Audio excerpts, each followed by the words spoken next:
बॉलीवुड जितना अपने stardom, glamour और पैसों के लिए जाना जाता है, उतना ही अपने डाउनफॉल, फेलियर्स और फ्लॉप एक्टर्स के लिए भी। बॉलीवुड में ऐसे कई एक्टर्स हैं जो जीरो होकर भी हीरो बन गए। इस वीडियो में मैं बात करने वाला हूं अभिषेक बच्चन, तुषार कपूर और अर्जुन कपूर जैसे कई एक्टर्स की, जिनकी फिल्में बेशक ना चली हो, मगर फिर भी आज वो करोड़ों की संपत्ति के मालिक हैं। इन एक्टर्स के लैविश लाइफस्टाइल के पीछे का सच जानने के लिए इस वीडियो को एंड तक देखें, मगर उससे पहले इस वीडियो को लाइक और चैनल को सब्सक्राइब कर लें। कुछ एक्टर्स फ्लॉप होने के बाद भी जबरदस्त लाइफस्टाइल अफोर्ड कर पा रहे हैं, मगर इनके पास इतने पैसे आ कहां से रहे हैं? तुषार कपूर, सुनील शेट्टी, उदय चोपड़ा, अर्जुन कपूर, ये सारे फ्लॉप एक्टर्स आज लैविश लाइफस्टाइल जी रहे हैं। किसी भी एक्टर के लिए दो सोर्सेज ऑफ इनकम होते हैं, प्राइमरी और सेकेंडरी। प्राइमरी में सबसे पहले आती है फिल्म फीस। जब भी कोई एक्टर फिल्म करता है तो उसे फिल्म करने के लिए पैसे मिलते हैं। अब ये तीन तरह की होती है, अपफ्रंट, रेवेन्यू या हाइब्रिड। इसके बाद आते हैं टीवी शोज। कई एक्टर्स टीवी शोज को होस्ट करते हैं और ऐसा करने के लिए उन्हें अच्छे खासे पैसे मिलते हैं। जैसे सत्यमेव जयते को होस्ट करने के लिए आमिर खान को पर एपिसोड 3 करोड़ रुपए मिलते थे।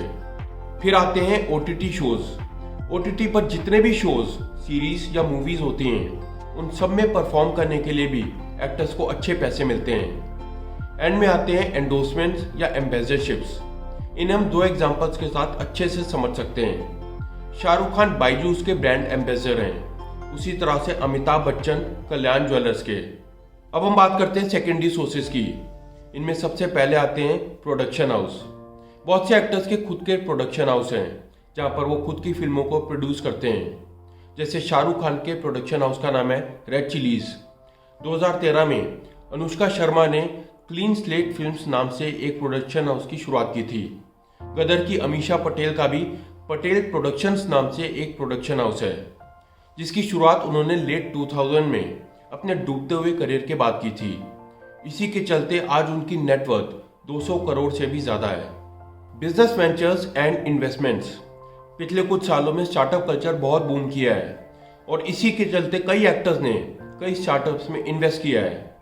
कुछ एक्टर्स ने तो खुद के ब्रांड्स एस्टेब्लिश किए हैं। जैसे सैफ अली खान के ब्रांड का नाम है हाउस ऑफ पटौदी, उसी तरह से ऋतिक रोशन का HRX। बहुत से एक्टर्स के तो खुद के जिम्स, रेस्टोरेंट्स और होटल चेन्स हैं। साहिल खान, जिनकी साहिल और एक्सक्यूज मी के अलावा कोई भी फिल्म नहीं चली थी, उनकी भी कई शहरों में लाइफ फिटनेस के नाम से जिम फ्रेंचाइजी है। मिथुन चक्रवर्ती की तो खुद की होटल चेन है। सुनील शेट्टी, चंकी पांडे, जैकलीन फर्नांडिस और अर्जुन रामपाल के तो अलग अलग शहरों में खुद के रेस्टोरेंट्स हैं। Performance at weddings. कई हाई प्रोफाइल शादियां होती हैं जहां पर एक्टर्स जाकर परफॉर्म करते हैं, जिसके लिए इन्हें करोड़ों मिलते हैं। Inauguration and corporate events. बहुत सी कंपनीज कॉर्पोरेट इवेंट्स होस्ट करती हैं, इनॉग्रेशन करती हैं। कहीं पर अगर कोई नया ऑफिस खुला या फिर कोई नया जिम खुला, अब इन सब के लिए भी इन एक्टर्स को बुलाया जाता है, जिससे भी ये एक्टर्स खूब पैसा कमाते हैं। Social media endorsements. आज के ज़माने में बहुत सारे brand endorsements social media platform पर आ गए हैं। आज हर एक्टर, चाहे छोटा हो या बड़ा, सोशल मीडिया प्लेटफॉर्म पर मौजूद है। जब कोई ब्रांड इन एक्टर्स के थ्रू इन प्लेटफॉर्म पर खुद को प्रमोट कराता है, तो ये एक्टर्स उस पोस्ट को अपने इंस्टाग्राम पर डालने के लिए भी पैसे लेते हैं। किसी भी एक्टर की फाइनेंशियल सक्सेस उसकी एक्टिंग परफॉर्मेंस पर डिपेंड नहीं करती, बल्कि वो अपने फाइनेंसेस को मैनेज कैसे करता है उस पर करती है। मगर इसमें एक्टर का स्टारडम बहुत बड़ा रोल प्ले करता है। तुषार कपूर, जो जितेंद्र के बेटे और एकता कपूर के भाई हैं, उनका फिल्मी करियर भी बिल्कुल नहीं चला। हालांकि गोलमाल फ्रेंचाइजी में उनके यूनिक रोल के लिए उन्हें खूब पॉपुलैरिटी मिली। हालांकि आज वो ज़्यादा फिल्मों में नजर नहीं आते, मगर फिर भी उनकी कमाई किसी बड़े स्टार से कम नहीं है।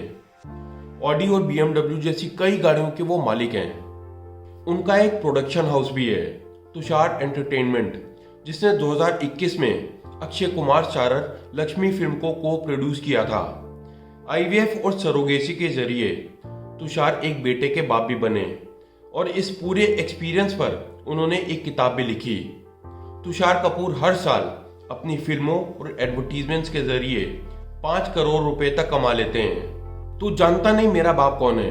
अभिषेक बच्चन ने चाहे कभी ना कहा हो, मगर लोग तो उन्हें उनके पापा के नाम से ही ज़्यादा जानते हैं। अभिषेक ने कुछ गिनी चुनी हिट फिल्में दी हैं, मगर फिर भी आज उनकी पर्सनल नेटवर्थ 300 करोड़ की हो चुकी है।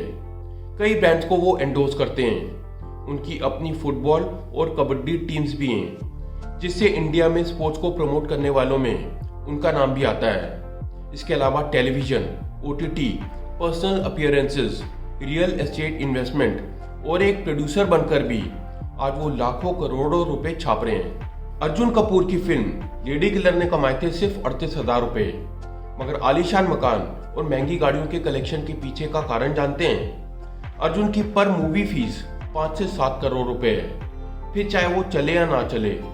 इसके अलावा वो फूड क्लाउड नाम की कंपनी में इन्वेस्टर भी हैं, जिसमें उन्होंने कोरोना के वक्त पैसा लगाया था।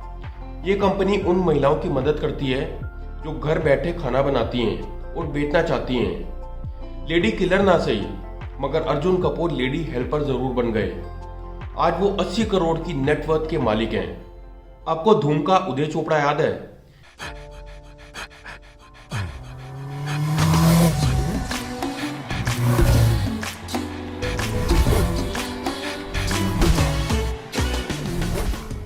यह आज आपको दूर दूर तक किसी भी फिल्म या एड में नहीं दिखेगा, मगर बहुत ही कम लोग जानते हैं कि उदय चोपड़ा हॉलीवुड में एक बहुत ही सक्सेसफुल प्रोड्यूसर हैं। 2015 में उनकी प्रोड्यूस की गई ग्रेस ऑफ मोनाको को आउटस्टैंडिंग टेलीविजन फिल्म्स का एमी नॉमिनेशन भी मिला था। इसके अलावा यूनिस वर्ल्ड के नाम से उनकी एक कॉमिक बुक की कंपनी भी है। उदय चोपड़ा जब 10 फिल्में भी नहीं कर पाए थे, तब उन्होंने अपने पिता की यश राज फिल्म्स को ज्वाइन कर लिया था, जहां पर वो एज असिस्टेंट डायरेक्टर काम कर चुके थे। कई साल पहले आई फिल्म मासूम का चाइल्ड आर्टिस्ट और मोहब्बतें में उदय चोपड़ा का को स्टार जुगल हंसार तो आपको याद होगा। उनका एक्टिंग करियर नहीं चला, उसके बाद वो डायरेक्शन में आ गए।